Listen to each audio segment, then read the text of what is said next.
Assalamualaikum warahmatullahi wabarakatuh. Kembali lagi ke kajian ngaji filsafat. Kali ini kita akan membahas tema, yaitu tentang teologi Islam modern. Nah, kali ini kita bahas salah satu sebuah gagasan, yaitu tentang pan-islamisme, dimana tokoh yang menggagas ini adalah Jamaluddin Al-Afghani. Nah, kita ketemu dengan beliau, tokoh terkenal dari dunia Islam. Beliau punya pandangan terkenal, yaitu pan-islamisme pada awal abad 18. Nah, nama lengkap beliau adalah Sayyid Jamaluddin Al-Afghani, termasuk juga keturunan dari Nabi Muhammad lewat jalur Husainiyin. Dan nanti masih ada kaitannya juga dengan Imam Turmudi di situ. Beliau ini tokoh besar. Di cerita sejarahnya, beliau ini banyak diperebutkan oleh Sunni dan Syiah. Nanti beliau suka mengembara mulai dari India ke Mesir, dari Mesir ke Paris. Dan karya beliau yang paling terkenal adalah Al-Urwah Al-Wusqa, di mana tulisan-tulisannya itu berisi tentang pembaharuan. Dan nanti tulisan Al-Urwah Al-Wusqa ini sangatlah berpengaruh di negara Indonesia. Misalnya, pengaruhnya Al-Urwah Al-Wusqa ini adalah dengan lahirnya Syarikat Islam di Indonesia. Terus Jamiatul Khair di situ, termasuk nanti berdirinya Muhammadiyah. Jadi pikiran dari Jamaluddin Al-Afghani ini berpengaruh besar ternyata di negara Indonesia. Dari Paris nanti beliau pindah ke Iran untuk menyelesaikan masalah antara Iran dan Rusia. Tapi di sana beliau gagal karena Syekh Iran keburu meninggal dunia. Dan terakhir di perjalanan beliau pindah ke Turki dan ketemu dengan Sultan Hamid II di situ, di mana Sultan Hamid II ini sangat suka dengan gagasan beliau, yaitu pan-islamisme. Nah, mari kita sedikit belajar ada apa sih di gagasan beliau tentang pan-islamisme.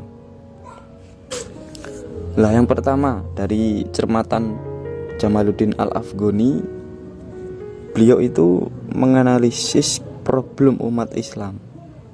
Jadi katanya Jamaluddin Al-Afghani, problem umat Islam itu ada dua, yaitu internal dan eksternal. Dimana katanya Afghani, disinilah Islam mengalami kemunduran karena banyak problem di situ. Nah, di problem internal sendiri ini ada 6 yang menjadi umat Islam itu kok rasa-rasanya dari zaman ke zaman itu semakin menurun ajarannya. Yang menyebabkan ini apa? Padahal ketika di era zaman Nabi Muhammad, Islam tersebar luar biasa. Lah, di sini mari kita telaah apa yang menjadi problem umat Islam. Lah, ini ada 6. Katanya Afghani, yang pertama, umat Islam itu meninggalkan atau kehilangan ajaran Islam yang sebenarnya atau yang sejati. Kenapa bisa begitu? Karena hampir semua itu terbagi-bagi, tersekat-sekat dalam aliran, dalam madhab, terpecah-pecah dalam kelompok-kelompok di situ. Lah, inilah yang menyebabkan rasa-rasanya Islam kok kehilangan ajarannya, karena umatnya sendiri pun terbagi-bagi di situ. Dan lebih parahnya lagi, katanya Afghani, sifatnya itu statis. Jadi tidak mau ada perubahan, karena ada argumen yang bilang begini, bahwasanya pintu istihad itu sudah tertutup. Jadi sudah selesai ajaran Islam ini. Jadi pokoknya generasi yang paling baik adalah generasi zaman Nabi. Jadi kalau dimaknai secara mendalam. Jadi generasi umat Islam yang paling baik itu ya generasi di zaman Nabi. Ketika zaman sudah berkembang, ya sudah pasti kita yang paling jelek. Apalagi kita sekarang hidup di zaman abad 22. Nah, itulah dikatakan bahwa pintu istihad sudah tertutup. Jadi sifatnya statis di situ. Padahal katanya Afghani, agama yang sesuai untuk semua bangsa atau zaman itu ya Islam. Tapi kenapa kok umatnya banyak yang berpikiran seperti itu? Jadi sudah terpecah-pecah, tersekat-sekat dalam kelompok-kelompok, terpecah belah dan statis pula. Sebenarnya masalah ini yang ditelaah oleh Afghani di abad 18 sampai hari ini belum sembuh. Karena banyak orang yang tidak cukup untuk menjadi muslim saja, tetapi harus ada alirannya. Muslim aliran apa? Bahkan gak cukup aliran apa saja, tapi sub aliran apa. Aliran itu tokohnya siapa sih? Lah, ketika pemikiran seperti ini berkembang, lama-kelamaan wajahnya Islam hilang di situ. Yang kelihatan hanya kotak-kotaknya saja, tapi kehilangan kemurnian ajarannya. Lah, itulah masalah pertama yang digelisahkan oleh Jamaluddin Afghani di situ. Padahal katanya beliau, Islam itu punya karakter penting loh dalam kehidupan, yaitu likuli zaman wa makan. Akan tetapi ternyata pengikutnya sendiri yang menyebabkan Islam itu kehilangan jati dirinya. Nah, jangan-jangan di sini kita termasuk salah satunya. Nah, itulah yang digagas oleh Jamaluddin Afghani. Sebenarnya ada apa sih dengan umat Islam ketika misalnya kemajuan zaman udah berbicara tentang cloning, tapi kita masih sibuk debat syarat sahnya wudhu misalnya. Kita masih debat berapa benarnya rakaat tarawih antara 11 rakaat dan 21 rakaat di situ. Lah, dan pasti itu selalu menimbulkan pertengkaran. Yang dibahas pas selalu aliran apa? Dia berasal dari kelompok mana? Lah, itulah yang digelisahkan oleh Jamaluddin Afghani. Kenapa harus seperti itu pemikirannya? Padahal itu adalah hal yang tidak perlu dibahas sebenarnya. Bukan salah katanya Afghani, tapi Islam akan statis di situ ketika pemikiran kita masih menancap di situ. Apalagi kalau sudah menimbulkan suatu konflik. Kalau sudah ada kotak-kotak, aliran-aliran, mesti ujung-ujungnya apa? Saling iri, saling dengki, dan menilai satu sama lain. Dan parahnya lagi, nanti pasti selalu menjelekkan aliran lain, tetapi aliran yang kita ikuti itu selalu kita unggulkan. Lah, itulah parahnya umat Islam. Jadi ketika kita sudah berada dalam satu aliran, lah seolah-olah kita tidak mau menerima pemikiran-pemikiran dari aliran lain. Bahkan justru kita saling menyalahkan di situ. Lah, itulah yang digelisahkan oleh Jamaluddin Al-Afghani. Sebenarnya agama hadir ini untuk menyatukan, bukan untuk saling mengkritik satu sama lain. Nah, nanti itu akan jauh dibahas ketika masuk ke ranah pembahasan pan-islamisme. Lah, terus problem umat Islam yang kedua, yaitu sistem pendidikannya lemah di situ. Jadi agama dan ilmu pengetahuan tidak jalan. Jangan dikira bangsa barat maju sampai hari ini itu karena mereka lebih cerdas dari kita.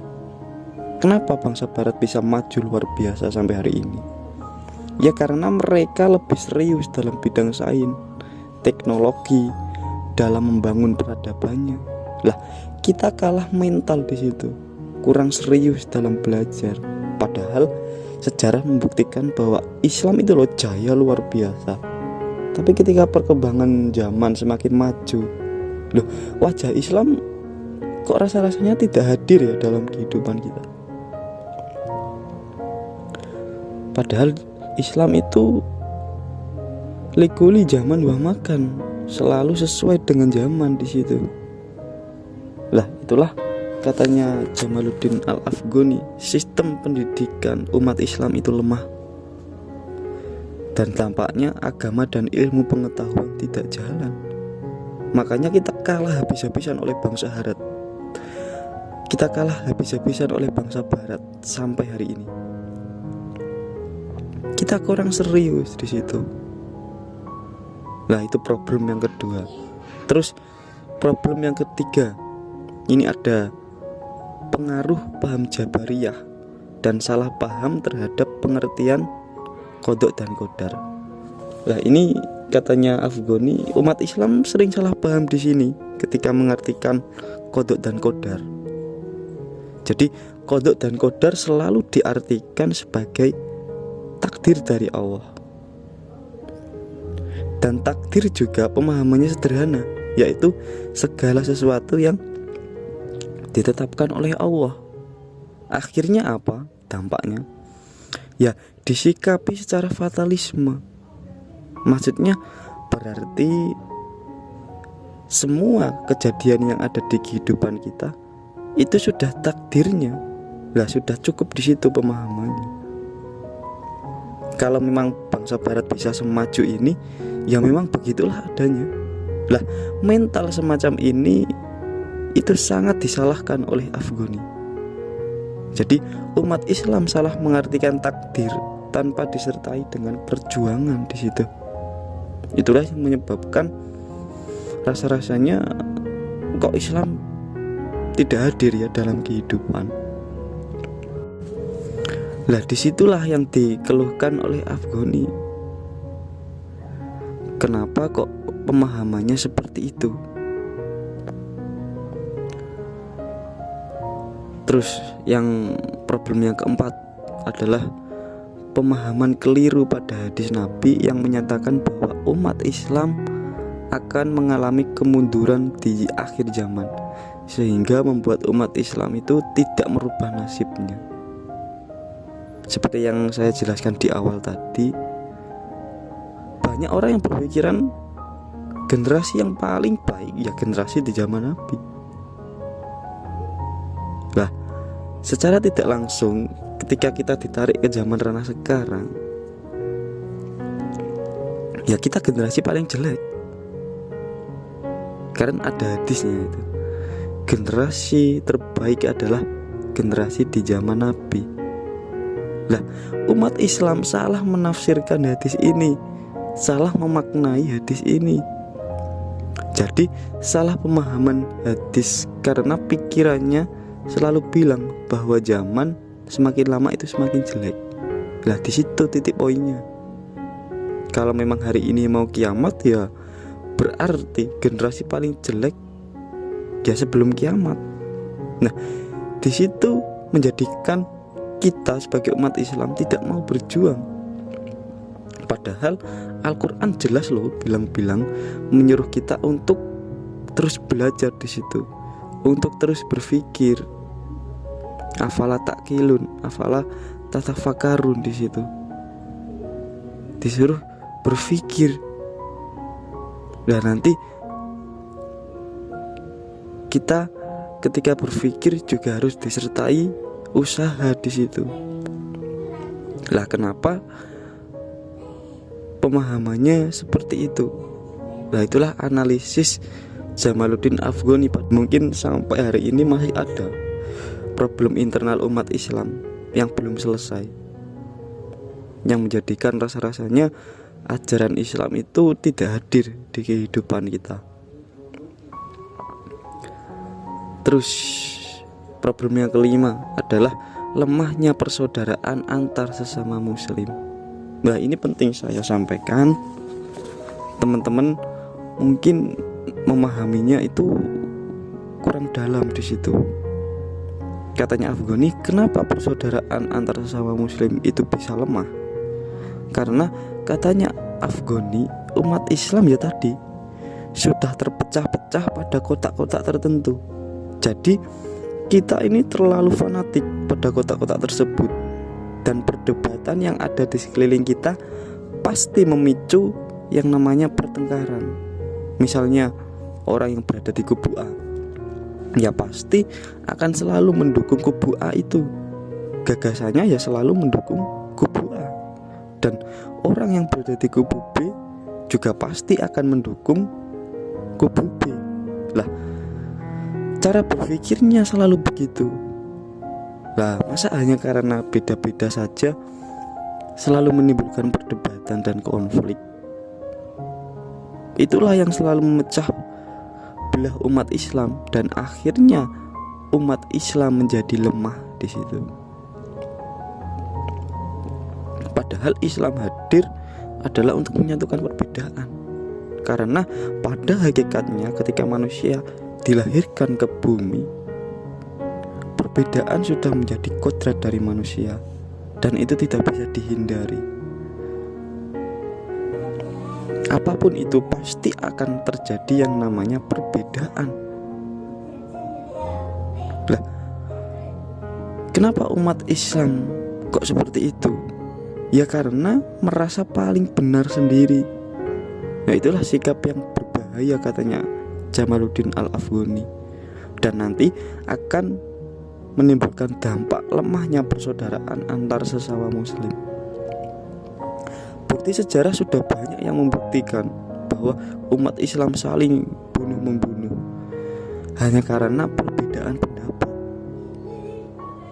Nah, itulah yang digelisahkan di hidupnya Jamaluddin Afghani. Terus yang terakhir, problem umat Islam yang keenam ini adalah kesalahan perilaku politik. Seperti contohnya pemerintahan yang absolut.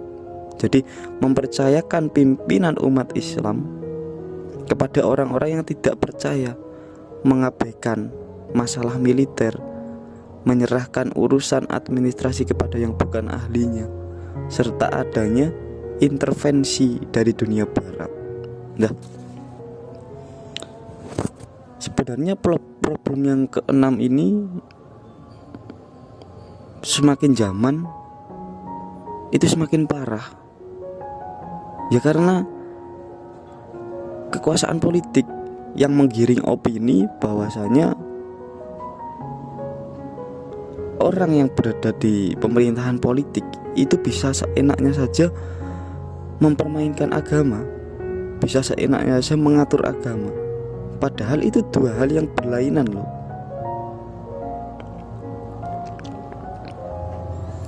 Jadi katanya Afghani, kesalahan perilaku politik ini akan sangat mempengaruhi orang yang beragama di situ. Makanya ketika sebelum terjun ke dunia politik harus paham betul tentang agama. Agar apa? Agar kita tidak terjerumus di situ. Jadi ketika kita berkecimpung di dunia politik, di situ kita harus mempunyai niat untuk memperbaiki apa tatanan yang salah.